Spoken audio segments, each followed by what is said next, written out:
I think hating influencers has become a socially acceptable way to hate women. Influencers to declare where they stand so badly. Let's see if you listen. Levi Corlin said, hating influencers is a socially acceptable way to hate women now. The uncomfortable truth that you're not ready to hear about this from a quote-unquote influencer is that it's the alt-right pipeline. It does not take a genius to figure out that we are in an influencer fatigue epidemic. And the reason for this, and this might be a hot take, is that there are too many influencers, period. I have noticed that the people that speak slower and I dropped something and they're not so informative. We don't want to use big words. And they're not teaching things, and they're not sure and don't have full sentences. They get more PR. And so I thought maybe imagine if I really spoke like this. But honestly, how did you feel when you watched that last clip? Well, let me tell you, if you ever felt anything short of admiration, anything short of being inspired, if you ever remotely wondered, why is a grown woman sounding like that? Why is a grown woman using 5 times in a sentence? And why is a grown woman stopping mid-sentence to chew some snacks and then continue acting like she doesn't even know what she's talking about? If you remotely ever had those questions, I've got news for you. You have made it to hater status. See, the whole time I thought influencer fatigue was about influencers, but it turns out I was wrong. It is actually about women hating. Yeah, you heard me right. But let me not do the talking. Let's roll the clip. I think hating influencers has become a socially acceptable way to hate women. And while there are obvious, valid reasons to criticize influencer culture, overconsumption, ads, conversation has now moved past hating on the industry, and people just seem to hate women who participate in it. The term influencer has now become an insult. The word influencer is always only associated with a woman. A man reviewing cameras, a tech creator, a man making food videos, a chef, a woman doing anything online. Influencer. Something that I think gets lost in all the hate for influencer culture is how incredible it is that it has given women financial independence. Women finally get to monetize their interests. And men, by the way, have been monetizing their interests for a long time. Sports, cars, watches, technology. Women went from being chosen for an audience to owning the audience. Prior to that, someone else chose what women got to be seen. Magazine editors, producers, brands. And now that women have an audience, women have leverage. Women have power. So now it makes me wonder, does influencer culture make people uncomfortable because women found power without waiting for anyone to give it to them? I think hating. Now, before I even go further into this video, let me just put out a disclaimer. If you're somebody who does not acknowledge nuance, if you're somebody who does not acknowledge that sometimes life is not only black and white, this might not be the video for you. But now that we've cleared that out, let's talk about the video that we just watched. Okay, so I actually think that there's something interesting buried in what she is saying in this video, but we also need to separate two things here, because otherwise we end up putting an awful lot of different things in one box. And yes, I do believe that sometimes people just take advantage of certain conversations to just spew hate online. I absolutely do acknowledge that some women do face a level of criticism that has absolutely nothing to do with what they are doing. There are some weird people who will take advantage of a healthy discussion to end up just using it as a weapon against women. But we need to be careful, because people are tired of influencers does not equate to people hate women. And frankly, that is quite an enormous leap. And I do not think that we can get anywhere if every little criticism towards a woman's behavior is automatically translated to misogyny. Because sometimes people just do not like what you're doing, and that in itself is allowed. You are entitled to not like what I'm doing as well. And that doesn't always translate to you disliking all women. Now, the part that I actually find interesting is how people talk about female creators as opposed to male creators. A woman does something, creates something online. Oh, well, look at that influencer. A man does the same exact thing, but somehow it is classified as him being a creator. And I do think that that is worth questioning because, I mean, what's good for the goose is good for the gander. If we're going to look at all creators as influencers, then it should go for both men and women. That part, I absolutely agree. Because at the end of the day, it starts to feel like some types of content are somehow more legitimate than the other. And historically, anything associated heavily with women has had a tendency to be dismissed as frivolous, beauty frivolous, fashion frivolous, lifestyle frivolous. Meanwhile, a man can spend 3 hours explaining the specifications of a keyboard and suddenly we are discussing his expertise. And listen, I've got nothing against keyboards, okay? But let's be serious. There can absolutely be a gendered component to which kinds of work we consider real work. But then again, on that note, I think it's also important to note that a lot of these tech gadgets are advertised through functionality. I will give you an example. If somebody is reviewing a tech gadget, most times they will not come online and say to you, oh my God, look at this phone, so pretty, I love it, run, don't walk. Nobody's doing that. So I understand why some people may feel the need to say a tech reviewer as opposed to a tech influencer, okay? I'm not saying that this is the dictionary definition. I'm not saying that at all, but I do feel like the connotation, the word influencer comes with the connotation that all they're trying to do is to influence you to buy something. And sometimes they don't even have to give you a legit reason. They just have to scream, run, don't walk. That's all they have to do. And all of a sudden, people are flocking around to buy that item. But a lot of times when tech gadgets are being reviewed, people want to understand why you're saying that particular thing is worth my money. Unfortunately, okay, this is very unfortunate and this is very unfair.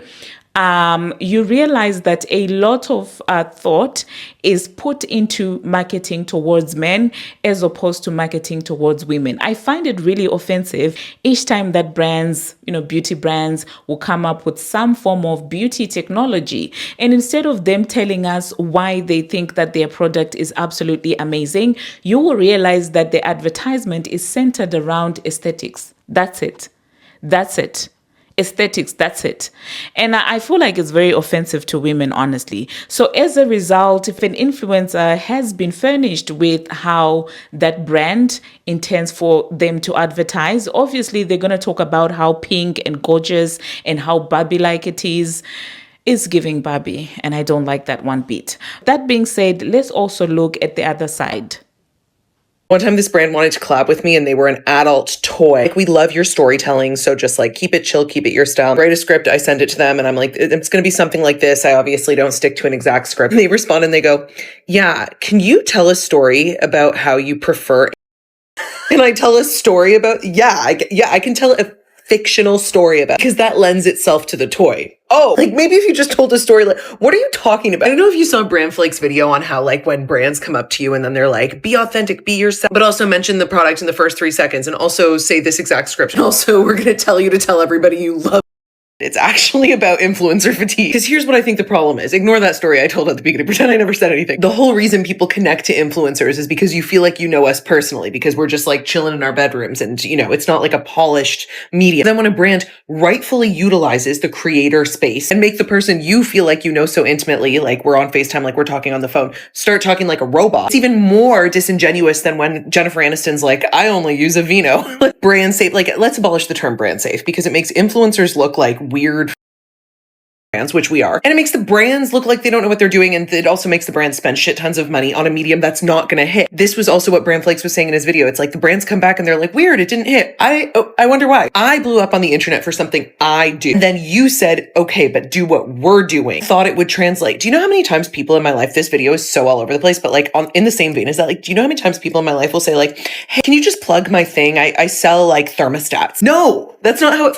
Of course I can say, hey guys, there's this thermostat company, but like the value in influencers is choosing things that are authentic to them and having them promoted. That's the difference between an influencer promoting something and like a celebrity or like a commercial or like grassroots to the common man. Like here I am, I'm handing out coupons. This is what brands should do. They should let us talk however we want. If we want to swear, we should just be able to talk how we want. This isn't network television. Now that we have clarified that sometimes it's not even the influencer's fault, it's also these brands and how they tell them to market these things. And sometimes you guys, the customers, the people being influenced, sometimes you guys just flock over to the people who dump themselves down. I really truly do not know what the fascination is with acting slow online. I don't understand it because I want to try this a while. I've seen it all over TikTok, so here we go. Let's get into it. It's literally made my skin disappear. My skin's actually gone. Today I'm going to be trying the Dior lip oil, which I've never tried before, so I'm really excited about it.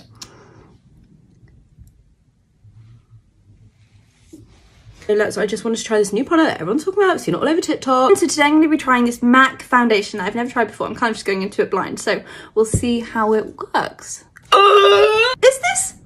Who said this was allowed? If I don't like it, I'm going to let you know. Okay, so let's just try it on my cheek. Oh my god. Oh my god. Well, that's blending out. How's on my cheek?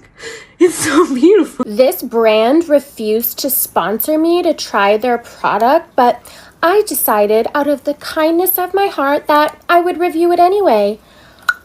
God, the packaging is like so difficult to open. I mean, look, it literally broke and I barely even touched it, but we're here to test it out. So let's see how it looks. God, why'd they make it so difficult to like get the product out? It's almost like they did it on purpose so that it would only come out a little bit at a time. Like, are you literally kidding me? Oh my God. It's like they didn't even try to make a good product. I cannot endorse this, you guys. You know, I'm all about promoting good stuff to my followers. It's like so important to me. Unless the brand cuts me a check, then I'll absolutely go back on my word. And of course, if they do want to pay me, I pinky promise to not disclose that it's a sponsored video. That way I can get double paid for the views and the brand. But until then, I hate this product. Holy shit, this sucks. Oh my God, you guys, stop what you're doing right now. I think I just found my new favorite lipstick. I've literally been gatekeeping this from the entire internet because with my influence, I'm terrified it will sell out. It doesn't matter that this is $160 because like, do you want to look expensive or do you want to look broke? This is worth every single penny. Oftentimes you will see that a lot of the influencers that do blow up have got nothing else to offer but just aesthetics. It's not like they are not influencers that are smart. That's the thing. There are other influencers on TikTok there that are doing the job, like they buy a product, they review it thoroughly, or they get a PR package, they review that PR package thoroughly. But as long as aesthetically they are not looking like the princesses and the Barbies, nobody cares.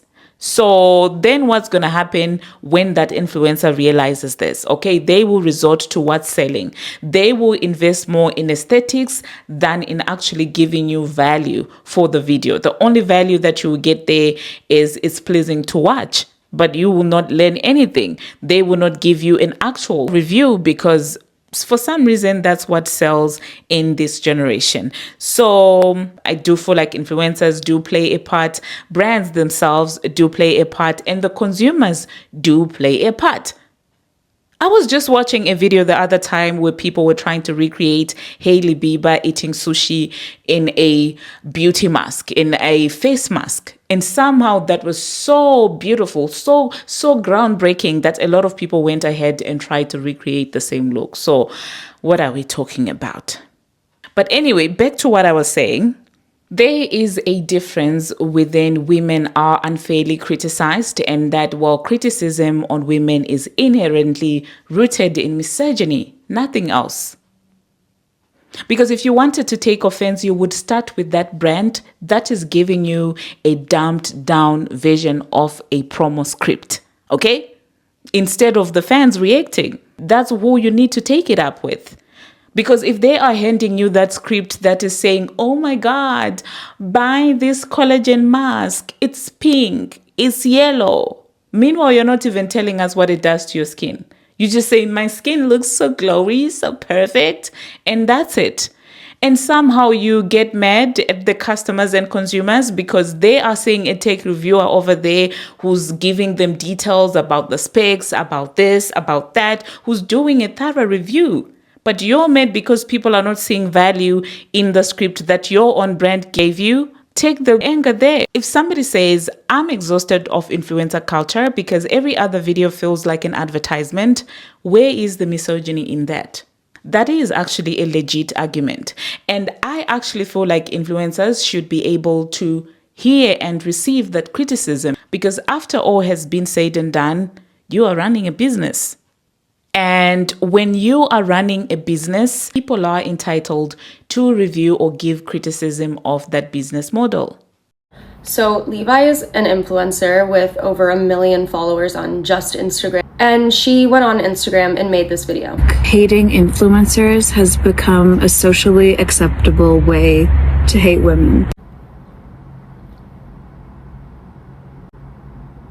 What frustrates me about conversations like this, constant attempt to frame criticism against women or the LGBTQ plus community or any type of marginalized community. People are tired of influencer culture that have rewarded certain people like yourself, Levi, for years, while making the industry exponentially harder for the rest of us. The creator economy drastically changes all the time. They had access to a completely different internet and far fewer expectations around constantly producing content for free. I think they've been living in this third dimensional world for so long, they don't realize how old they are now. Meanwhile, the barrier to enter today is literally insane. Creators are expected to be their own talent, their own content producers, their own editor, publicist, business owner, before they have even made a single dollar. Levi, people are frustrated. I think the influencer industry needs to get honest about why. There's a massive difference between having an audience and actually contributing something to the creator economy. Creators today are fighting for opportunities that were significantly easier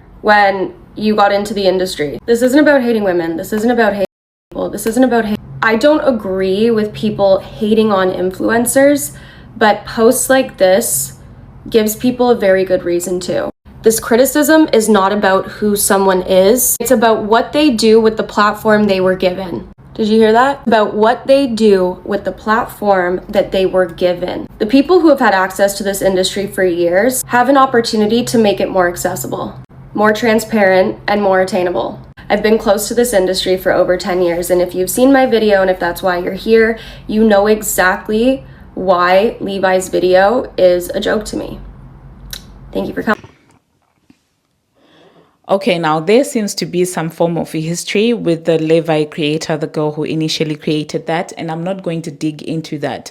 But what she is saying does make a lot of sense. When we frame our personal criticisms to evoke the reactions of groups, I don't like it. If you follow me from other channels, if there's anything that annoys me, is people that selectively use activism to benefit their personal interest. I don't like it at all when people do that. When people weaponize emotions of other marginalized communities or other communities that are not being treated nicely for their own personal benefit, I don't appreciate that. And I think it's unfair.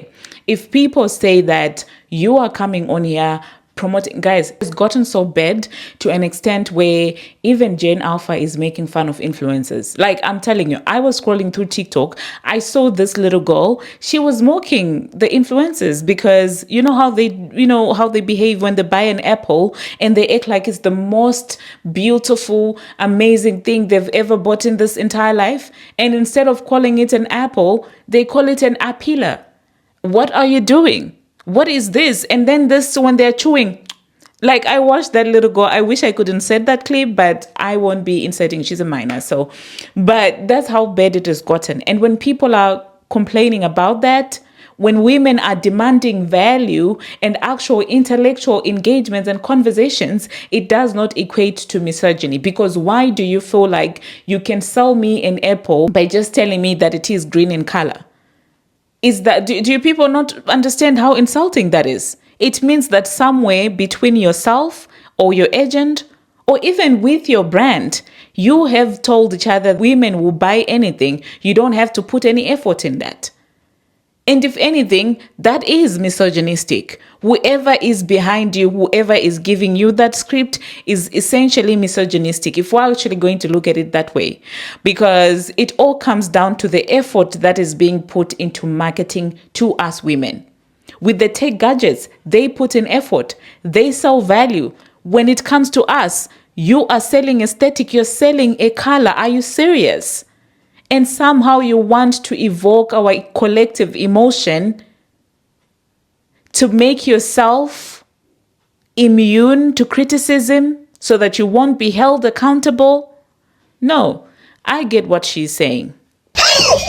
Oh my god, I just found out about this viral trend called eating food. Oh my god, you guys, don't cancel me, but I've literally never had food before. Gucci literally just sent me this $5,000 apple and I'm about to try it live. Guys, look at this. I literally thought Apple was only a phone company. I didn't know that apples were food. This is literally the most insane thing that I've ever seen in my whole entire life, and I'm about to try it. Oh my god, no, I'm so scared. I'm literally too scared right now. I don't even know how to eat this. 3, 2, 1, like for part 2. I'm just kidding. It's a carrot, like I don't know what you want me to tell you. Hi guys! Today we are back for another food review. Today I stopped by my local neighborhood farmer's market called Whole Foods and picked myself up an entire bouquet of carrots. What? Wait, I'm so scared! Wait, like look at them. It's giving like an underground Cheeto. But of course, I can't forget the touch test. Okay, here we go.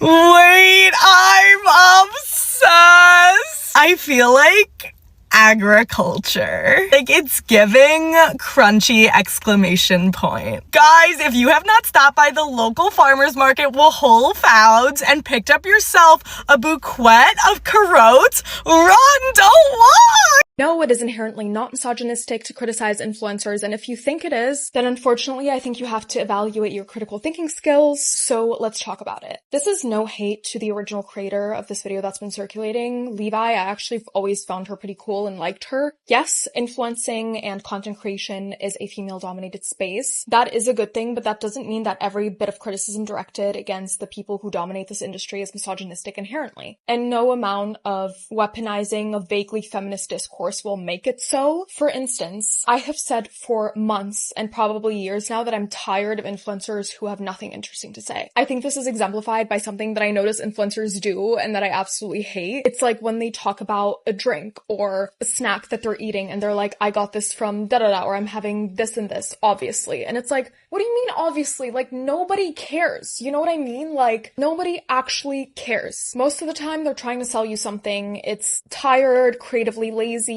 That is what most people are fatigued with. Anyway, I thought I'd give you guys my 2 cents because, like, why not? While I hate the fact that I'm technically considered an influencer, I feel like I have the right to an opinion about this. I mean, everybody has a right to an opinion about everything, but, you know. Yeah, let me know what you guys think, and I'll see you guys very soon. She is echoing my exact sentiments. And I feel like that also comes into play when people rank creators, reviewers, and influencers. Because with reviewers, a lot of times they actually give you reviews. Why are you fighting to be called a reviewer when you're not putting in effort in reviewing? You're literally unboxing your PR packaging and you're saying, I'm obsessed. I'm obsessed. And you want us to call you a reviewer? I mean, you guys, I think that is where the distinction between a creator and an influencer comes from. Okay. By the way, the way I pronounce influencer, I'm sorry, you guys, English is not my native language. So bear with me. Bear with me. Everyone wants influencers to declare where they stand so badly. Let's see if you listen. Levi Corlin said that hating influencers is the socially acceptable way to hate women now. The uncomfortable truth that you're not ready to hear about this from a quote-unquote influencer is that it's the alt-right pipeline. If you care about what I believe, because some people assume that I am a blonde, straight presenting person with the influencer starter pack in my videos, that's a costume. And in order for you to understand this connection that I'm about to make, I'm gonna have to give you a little context. Hopefully you'll let me cook about why gossip, snark, and hating influencers is the alt-right pipeline. I don't worship at the altar of any rich people. When you're hating on a woman doing her job, an influencer, that would be like me going to a big coffee conglomerate, being mad at the barista that they put that little plastic thing in my cup. Maybe that's the manager or the company policy. The employee's literally just there to make money. And maybe they do it because the majority of the customers want that in there, and a small, very loud and obnoxious percentage do not. It's so shocking to me how many people consume content and they have no idea what they're watching. It's the systems, not the employees. And it's a female-dominated space, of course. The reason the companies want them to do the things that annoy this loud minority is because that's what the silent majority wants to watch or buy. It's proven. Trust me, none of us want to make rage bait videos. If it didn't work, they wouldn't want them to do it. Now the majority of our country reads below a 6th grade level. That's who our average viewer is. In digital marketing, women are told to make videos that would be understood and reach someone below a 6th grade reading level. Since the beginning of time, the patriarchy has programmed women to... I'm sorry, you guys. I had to pause here. And exactly, she's proving my point. So this average that she's talking to only applies to women. Because why is it when the same companies are trying to market to men, they don't uphold the same standards? They don't uphold the same vanity. Why is that so? You're talking about reading level, right? Does it only apply to women? Why is it female influencers are the ones that are subjected to this? So that's why I'm saying that instead of criticizing the end user, the consumer, I think it's easier or it's better they hold their employers accountable. She said that they are just employees and the brands are their employers. So if you're being told to market to a certain demographic and that demographic is telling you, we don't like how you're marketing to us, how then do you turn around and say that, oh, it's my employer who made me do this? You're hating me. No. Go back to your employer, tell your employer that the formula is no longer working, change that formula. It's like somebody getting bad service in a restaurant and majority of people are complaining because she wants to say a small amount, but the people that actually do have buying power, unfortunately, their frontal lobes have developed. And these women are tired of this dumbed down version of marketing. They want something better. If you want teens, of course, if you want teens that get fascinated, you can get the views. But what is the conversion rate? But anyway, let's continue watching what she's saying. Below a 6th grade reading level. Since the beginning of time, the patriarchy has programmed women to believe that their inherent value is how well they make and raise their children, keep house, and take care of their man. And those women that were convinced this and did as they were told, they get older, their kids grow up, maybe their husbands pass, and then they realize that they don't know who they are. Or some of them lose their husbands early and they end up in poverty because there was never a world where they would have to provide. Women that have been programmed that way, that have internalized misogyny, follow the patriarchy's rules just as they were told. Stay small. They watch influencers on the screen who are successful, they're being seen, they're possibly making money, and internally it bothers them because they were told that women should stay small and not be seen by the public, not be showy, not be a boss babe. They should be home, barefoot and pregnant, cooking dinner and taking care of their man. And when they see these influencers being big and seen and possibly getting their bag, it reminds them that they didn't take that path that could have been them. They should be getting that money and being seen. Another hard truth I'm going to tell you, jealousy is a deadly emotion. And now that we live in a digital era where people can use the guise of anonymity to project all of their negative feelings onto a stranger on the internet, that's doing something that they don't have. On top of the fact that influencers now have celebrity problems without celebrity pay, most of us. So these misogynistic people leverage the fact that a defamation suit can be $30,000 plus per case, knowing that they can't do anything about it. Because the more seen you are as a woman, the more of these types of problems you have. And if you don't believe me that it's the alt-right pipeline, then why is a reputation management company that contacts influencer to remove the hate and gossip about them? Why is he always at Mar-a-Lago? Yes, many of us have those receipts. So just remember when you're participating in these things purposely, misunderstanding that this is a woman's job. Because trust me, no company hires a mega influencer to make them an ad and pays thousands or hundreds of thousands of dollars for it, for a bunch of eyes not to review that advertisement before it goes up with them falsies. Just remember, you're mega now. Every time you buy a product that a woman is selling you and links on the screen, you actually take money away from the patriarchy. You're actually giving that woman a cut of what would have went to the man. That escalated so quickly. That escalated so quickly. That escalated really quickly. Reducing every criticism into that women are jealous. Oh my God. There was no nuance in her discussion. It was like, there was no, like, I would have understood if she had said, well, but on the other hand, we are saying this.